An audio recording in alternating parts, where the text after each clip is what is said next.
Today is Wednesday, July the 19th. The time right now in Singapore is about 13 minutes to noon. And overnight, we have quite a bit of volatility in the markets, largely because of the US retail sales number, which came in lower than expected. Market was expecting the June number to be up at 0.5. It came up at 0.2. But the May revision was good. May was only 0.3. It bumped up the number to 0.5. So they more or less even out. So the market actually did not quite move.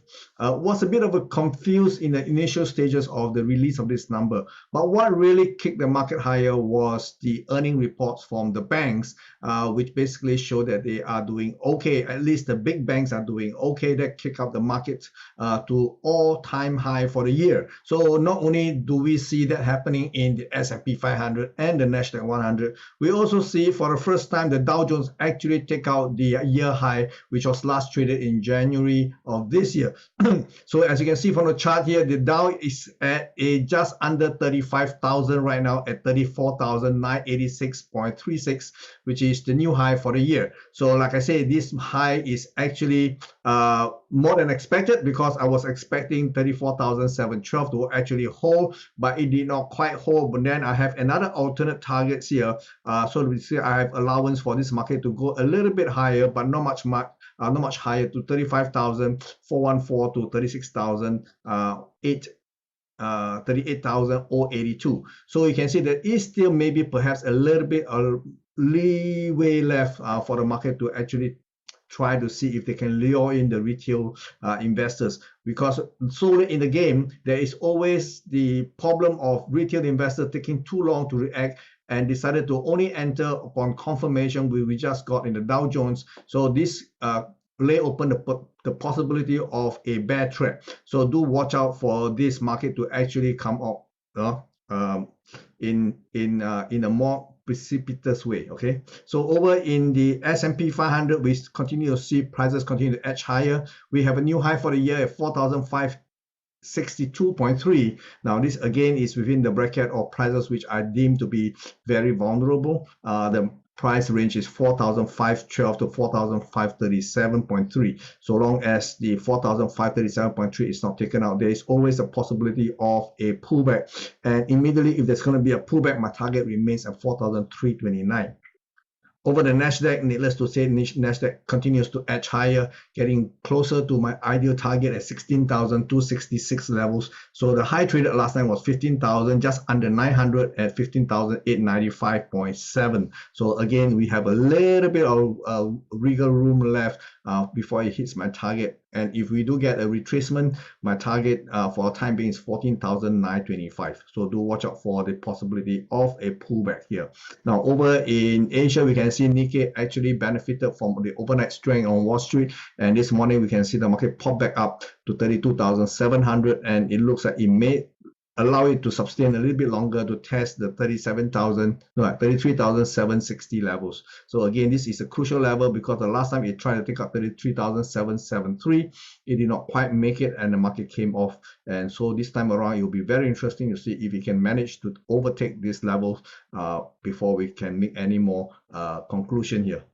Over in Hong Kong, we can see Hong Kong continue to slide. In fact, it has opened with a gap down to as low as 18,711 this morning, and this is the second consecutive day this week that the market has actually come off so aggressively. So this is definitely not a good sign. And if you continue to go under and eventually take out 18,000, that will mean that the market has resumed its downside. Even if the market do get a rebound, the most optimistic outlook is for the market to go up to 20,400 to 20,900 levels before it does come back down again.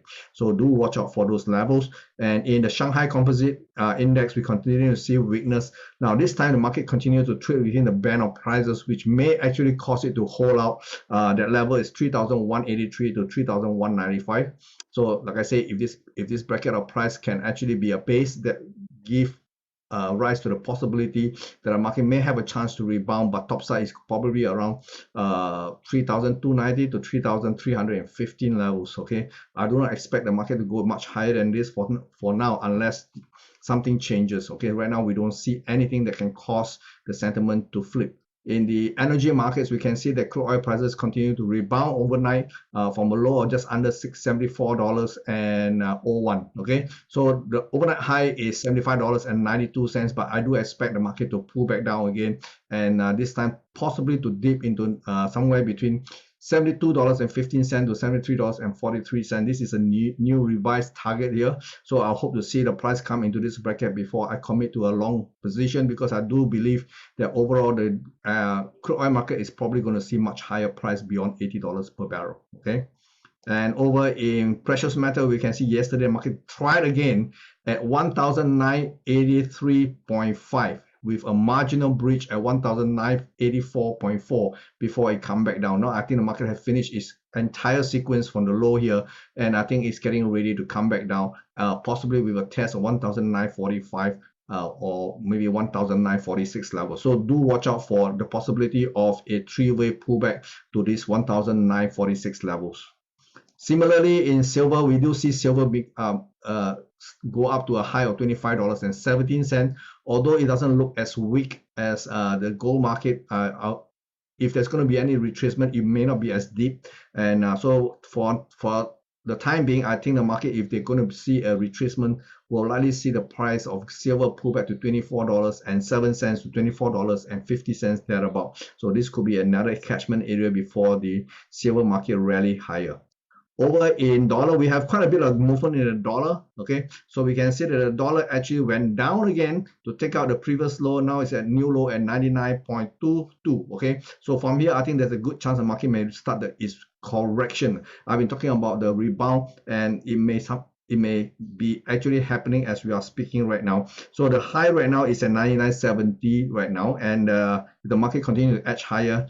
Watch out for some kind of difficulty at 118 to 177 levels before the market unravel and take out the 99.22 that we saw this morning. Okay, over in the euro, I think it's getting ready to reverse. The high traded overnight is 112.76. And again, this is within the bracket of prices which I deem to be quite vulnerable. 112.11 to 113 even is going to be a level in which to look out for sell signal, and I think we probably would have some kind of tentative sell signal here, and I am looking forward to a dip back into the 1.1 to 1.1055 levels. So this level will be my target to actually position new long position if I'm going to go into buy. So for time being, I think the sentiment is to do the counter trend to sell within 112.11 to 113 even for a target of at least 110.55.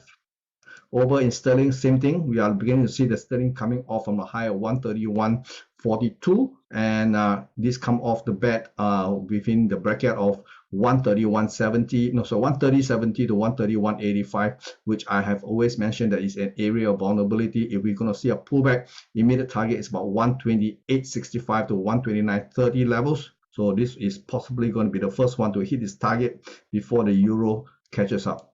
Over in Aussie, the Aussie market continuing to dip to weaken.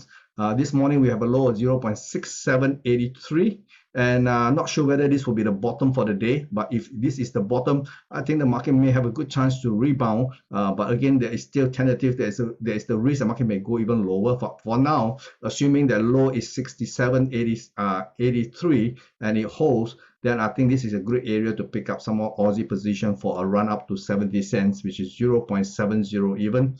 And over in dollar Canadian, dollar CAD itself does looks like it's going to be a good buy. The market has actually come down from a high of 132.42 overnight, and this area where it's currently trading at 131.70 is an area of great I would say it's a possible buying position. Okay, so long as the market stay within 131.50 to 131.70 area, I think the target was probably about 133.12 to 133.5 levels. So basically look out for a run up to these prices before it comes back down. Dollar yen is also rebounding. We can see the low at 137.24 managed to hold, and we have a possible three wave that is currently in play. And if this market end up as a three wave, the target is 139.85 to 140.35 level. So look out to reposition short within this bracket of prices. Over in the Bitcoin, we don't see a lot of movements. The market continue to consolidate, but this morning the market has actually tested the previous low on June 30th. We have a low of 29,408. This morning we have 29,521. Close enough. If we do get another dip back into this bracket of prices, ideally into the just under 29,400, I think that'll be a great level to pick up long position, because the next move could be quite explosive, because I do expect the market to have a big move all the way, perhaps to, for all I know, to 35,000 at least. Okay, so this is my preferred bracket of prices for my target here. Okay, at 35,400 to even 39,000. So again, this is a bit tentative for now, but this is at least give you a sense of how much potential there is in this potential buy position if you can manage to buy at 29,400 or slightly lower. Okay, this is all I have for now. Tomorrow I'll come back with you with another update. Bye bye, take care.